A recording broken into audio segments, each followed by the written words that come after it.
Hello everybody, welcome back to my channel. My name is Luke and we are watching BBC's Musketeers Series 2, Episode 3. Last week was An Ordinary Man, where the king sort of had this idea to be an ordinary man, live a normal evening where he wasn't the king, people weren't bowing down to him, people weren't obeying his every word. And it backfired. He ended up getting captured and he was with D'Artagnan. They had some nice moments together, and there was a moment where I sort of thought the king was going to change a bit and grow as a character. But Leopard cannot change its spots, right? He's gone back to his usual ways, but I think, you know, maybe we might see glimmers of that sort of vulnerability that he showed in random moments, but I'm not sure. But it would be nice. But it was a really fun episode last week, and I have no idea what this one's going to bring, but we'll see. Milady de Winter returned last week as well, so it was a really juicy episode.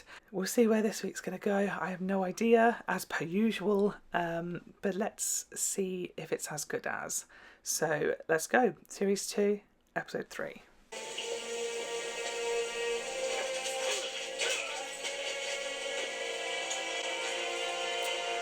Well, okay. In there, you'll find your money and the dress.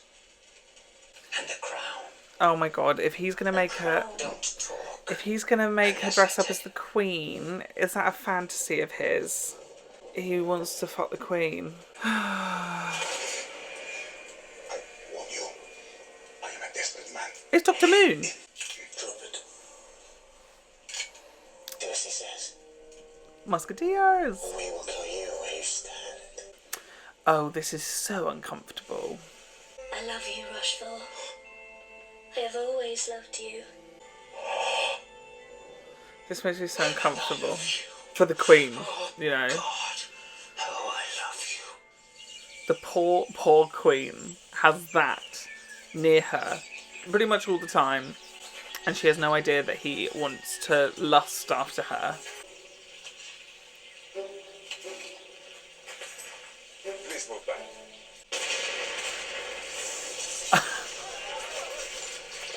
Is he allowed to blow up that statue?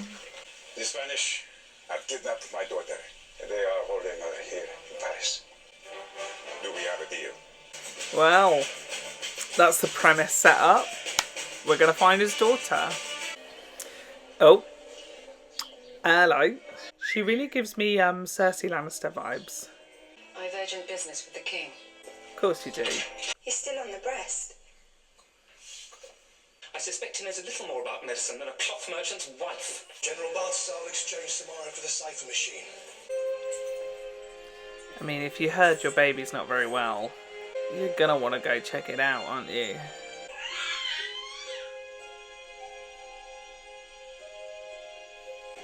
He shouldn't be here now.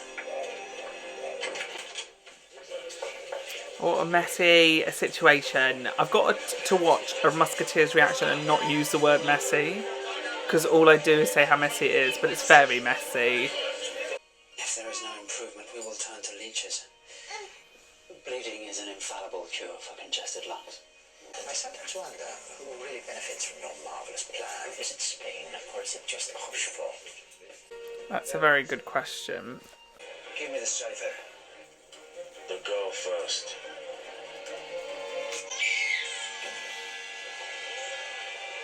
Come on, Aramis. What's he waiting for? Oh no. Aramis!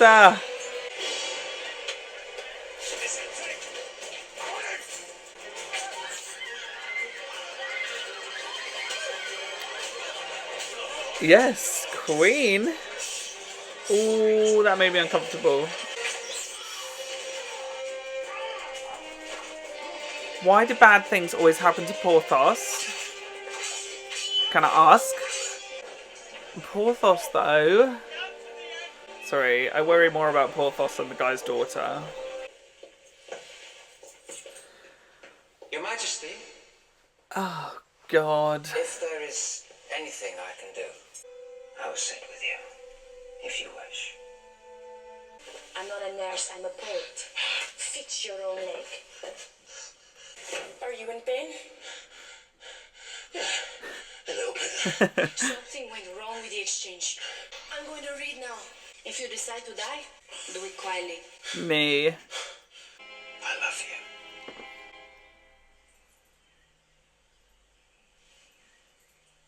As any subject loves his queen. Almost let it slip there, mate. Don't go falling for him. Don't you dare. It doesn't hurt as much. It's worse. But now we've got a weapon. Bless him. Oh. Bless him. What are you doing, Han? What are you doing, babes? Madame Monsieur? Uh-oh. My husband sent for me. I didn't want to disturb the Queen. Off you go then. That was close. A bit too close. He's not daft though, so I think he knows something's going on. I knew there was a sadness in you. Breaks my heart to see you so.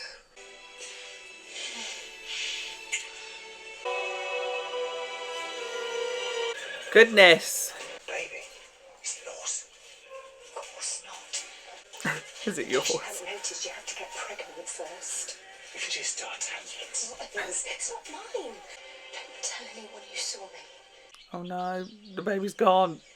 Constance, you're gonna be in trouble, babes. You are the Dauphin's governess. How could you let this happen? I was so tired I must have fallen asleep. Arrest her. What? No. Please, Your Majesty. Oh, My child, for pity's sake, find him. Constance, what have you done? Someone must inform the king. I have never met anyone like you before, lady. There is no one like me, sire.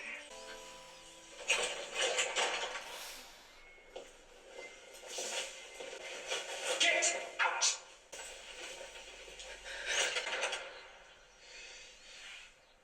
I came with news of your son. He has been kidnapped. Oh my god. Any sign of Porthos? It's been hours.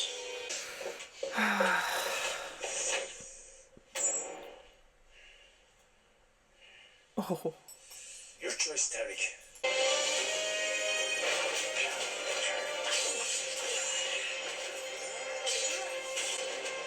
Go on, boys. I will always be at your side. Have you hurt him? I'm trying to save his life. I knew that was coming. The penalty for kidnapping the Dauphin is execution. No tricks, Tariq. No tricks. Throws it in the fire. Shit. You have missed the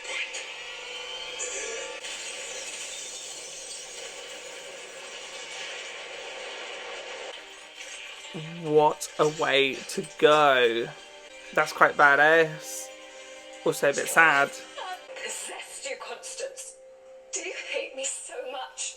I was trying to save his life. I thought the steam might ease his lungs. It's a common remedy amongst the people. She must be hanged. Fucking hell. Your Majesty! The Dauphin's lungs are clearing and his fever has broken. I believe he is recovering. Your leeches have done their work? And so I must conclude that it was the steam and not I that saved his life. Madame Bonacieux should receive the credit. The real queen. The true queen. We had better not hang her. Yeah, and you better fucking apologise. God, I really thought that was like a cliffhanger. Like, Constance's sentence was going to be the end. I have something for you. Poems. Ah, poems. Trying to save my father. He was a great man. I never knew my father. Not at all. This plot point again. You'll still have his memory. It's a gift. He's so cute. I want to marry him. What an episode. It's so chaotic, this show, sometimes. I actually, in a weird way, think I preferred the plotline of the baby being sick over the plotline of that father and his daughter, which is weird because the one with the father and the daughter was where all the action was and what the Musketeers were involved with. But I think just because I love Constance so much, I really enjoyed this storyline of her trying to save the baby the most and almost getting into trouble for it. She's such a good character. I literally adore her. And, you know, the king and Milady de Winter's weird relationship that I kind of hate. But it's a thing. That's fascinating to me. Really don't know where that's going. If it's going to go anywhere, I don't know. But she's definitely clawing her way in. But, you know, Constance has seen her now, and I think once the Musketeers know she's up to stuff, she's not going to get very far, I don't think, but we'll see. He seems pretty smitten, and I presume the king's word is final, so she may be victorious at the end of series 2, I don't know. I did like the plotline with the father and the daughter. I don't know their names, I'm really sorry. I didn't really take that in. I liked the way he went, which sounds really morbid, doesn't it? But that if you're gonna die in a TV show, I think that's the way to do it. You sort of save the day, no sides really win, you come out the winner, even though you died. That was cool, that was badass. And I feel for his daughter, but she was cute. She was a nice one-off episode character. I presume she's a one-episode character. And I like her and Porthos's little relationship. And I like they were sort of touching on this Porthos's dad plotline, which was introduced in episode 1 of series 2. Very keen to see where that's going to go, because I adore Porthos so very much. Him and Aramis and Constance, I think, are my favourite characters. And Aramis as well, God bless him, is going through the shit a little bit because, you know, he's feeling torn because, you know, his son was ill this episode and he couldn't do anything about it. He couldn't show any emotion, or he couldn't really outwardly care about it. So I feel for him, and I feel like, you know, I know if they probably talk about it, there is the risk of being sentenced to execution. But I feel like he could confide in Athos a bit more, maybe, because I know Athos knows sort of what's gone on. And I feel like Athos could be a better friend. But at the same time, I know that Athos is very much like, we can never speak of this. So I totally get both sides, but I just feel like Aramis is struggling not having somebody to offload on, you know. I think he needs to talk about it, and he can't talk about it with anybody, and that's rough. Really enjoying the ride, and I think I'm going to enjoy what's to come. So as always, if you are, please subscribe to my channel if you haven't already. Leave a spoiler-free comment in the comment section below. Click like, click the bell, and I'll see you next week for episode 4. Goodbye.